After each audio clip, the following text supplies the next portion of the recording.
I honest? It's a simple question, right? But honestly, when you stop and really chew on it, the answer might make you squirm just a little bit. We all naturally want to believe we're completely truthful people. But today, we're coming right out of the gate to evaluate our actual daily habits. I want you to take a hard look in the mirror with me, because we are going to confront the tiny, seemingly insignificant ways we deceive ourselves and others literally every single day. Think about the phrase, "I feel fine," versus, say, a flashing check engine light on your dashboard. We say I feel fine to our friends, our family, and even ourselves all the time. But internally, our physical and mental check engine lights are just flashing bright red. We totally ignore the warnings. This immediately juxtaposes the casual reflex lies we tell ourselves with our much harsher physical and mental reality. It establishes this heavy, exhausting weight of deceit that we just drag around without even realizing it. Okay, let's dive into this. Welcome to this explainer on the habits that keep you from being honest. The core message we're unpacking today is simple, but man, it is profound. Lies are heavy, and it's time to put them down. I am so incredibly excited to guide you through this fascinating breakdown of the 60 everyday habits of deception that secretly dictate our lives. We're going to map out exactly how these lies start, how they spread, and most importantly, how we can finally drop the weight. All right, moving into circle 1, the self. You know, before we lie to anyone else, we start with the person in the mirror. Think about how rapidly we justify our own reality just to avoid an honest self-assessment. We say things like, "I don't watch that much TV," or "I eat pretty healthy," when deep down, we know that's a habit lie. We look at our spending and tell ourselves, "Well, I deserve this purchase," or "Hey, it was on sale," when the truth is, we didn't need it at all. We lie about our jobs, muttering, "It's not that bad," when the reality is, we've hated it for years. We even lie about our happiness, claiming we're perfectly happy when we're actually just kind of numb. We do absolutely everything we can to avoid sitting down, looking at our lives, and admitting what's wrong. And there's a really profound psychological danger here. As the saying goes, you say it enough, you start believing. Now you're lost. When you avoid that mirror work, when you refuse to look at yourself and say the truth out loud because it's just too scary, you literally lose yourself. We avoid honest questions like, "Are you okay?" by just saying yes to end the conversation. We hide our true feelings, our actual needs for help and rest, and our boundaries, and then we secretly harbor resentment because we were just too afraid to be honest in the first place. This self-deception completely bleeds into how we measure our very existence. Just think about this catalog of personal lies we run through. We skew our age. Maybe we make ourselves younger on dating apps because we aren't comfortable in our own skin, or older at work to demand respect. We shave a few pounds off the weight on our driver's license. We inflate our income to impress people, or deflate it to avoid taxes. We might even claim a degree on a resume that we never actually finished, or proudly display an inflated job title like manager when we manage absolutely nothing. It's an inflated title masking a deflated self. So that brings us to circle 2, the inner circle, infecting relationships. Because once that habit of self-deception is established, it naturally radiates outward. It's almost impossible to contain. You text your partner, "Stuck in traffic," but the reality, you were actually at a bar. It feels like such a small, dismissive lie in the moment. It's just easier, right? But that small lie creates a massive, irreparable crack in the foundation of trust. We tell these little lies about who we're texting. "Oh, just a friend," or we lie about money, hiding a $200 purchase by swearing it was only $50. And the toll this takes on our inner circle is incredibly heavy. We hide our pasts, our debt, or our previous partners. We look right at our kids and say everything is fine. But let's be real, kids are incredibly perceptive. They know it's not fine, and our lies actually make them worry way more.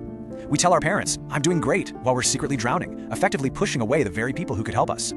We even flake on our friends, claiming we can't make it when we really just didn't want to go. Over time, these casual little lies cost us deep friendships and leave us totally isolated. Next up is circle 3, the outer circle, societal facades. This is where dishonesty basically becomes an accepted cultural norm. Consider how this builds up in the workplace. We tell our boss a project is almost done when we haven't even started it, trading a quick moment of relief for looming deadline panic. Bosses tell employees things are fine when the company's actually sinking, denying them the truth they deserve. We sell customers the best product on the market, knowing full well it's flawed, a short-term win for a devastating long-term loss of trust. We even sit in job interviews and claim our biggest weakness is, "I work too hard." Come on, it's manipulative, it's a classic lie, and everybody in the room knows it. We expand this facade even further by faking skills on resumes for jobs we've never done, banking on not getting caught. And of course, there's social media. We work so incredibly hard to make our lives look absolutely perfect online, but what's the actual result? It's kind of absurd. Everyone secretly knows it's an illusion, and ironically, no one actually believes you. You put in all that effort to lie, and it buys you exactly zero genuine connection. Think about the daily societal steps we take just to avoid conflict and responsibility. We write fake reviews, positive or negative. We lie to strangers with a completely fake "nice to meet you." We tell service workers, "Hey, I'll tip you on the app," knowing full well we won't, proving how casually cheap we can be. We claim a package arrived broken just to steal a refund. We fake an illness just to cancel weekend plans. Step by step, dishonesty just becomes our default operating system. Now let's look at the hidden mechanics of deceit, how we pull it off. So how exactly are we pulling this off? Well, a crucial point from the source material is understanding tactics like gaslighting. This is when you make someone question their own reality by saying things like, "That never happened," when you absolutely know it did. The explainer makes this very clear. This isn't just a bad habit. This is profound manipulation, and frankly, it's abusive. It is actively rewriting someone else's lived experience just to protect yourself. Then there is omission. Oh, we love to tell ourselves, "I didn't lie, I just didn't tell you." Or we use half-truths, arranging true facts specifically to mislead someone. By leaving out key details, you're avoiding the heavy lifting of true honesty.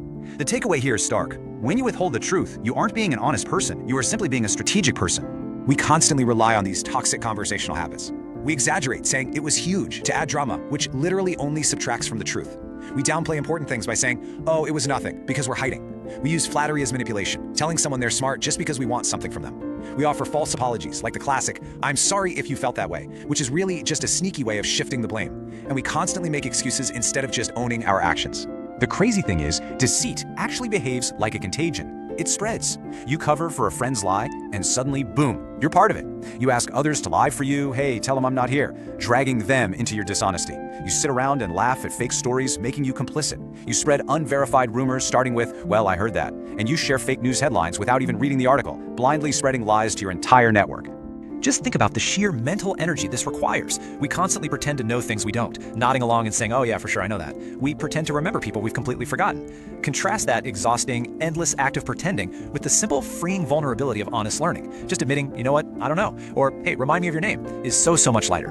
Which brings us to our final section, putting the weight down. Truth is freedom. Think about the crushing physical weight of balancing these 60 different habits of deception every single day. One lie, many consequences. I want to let that quote breathe for a second. Even the smallest lies trap us. Think about pretending to like a gift. You say, oh wow, I love it, when you secretly hate it. It's a tiny lie, meant to be polite, right? But the consequence? They're gonna buy you another one just like it next year. You are trapped in a cycle of repetition over something so incredibly trivial. When we look at all these habits cumulatively, we're left with a pretty stark, minimalist reality check. If you maintain these habits, you are still lying. You are still heavy. You are still trapped. It is a suffocating, inescapable dead end that keeps you from ever being truly known by yourself or by absolutely anyone else. So, I want to leave you with a challenge derived directly from our source material today. What changes if you try truth for just one day? Truth is freedom. Imagine waking up tomorrow and dropping the heavy weight of these 60 habits. Imagine the mental energy you would get back if you didn't have to manage a single facade. Try absolute honesty for just one day. See what changes. I guarantee you, the freedom will be worth it. Thanks for joining me on this explainer, and I'll catch you next time.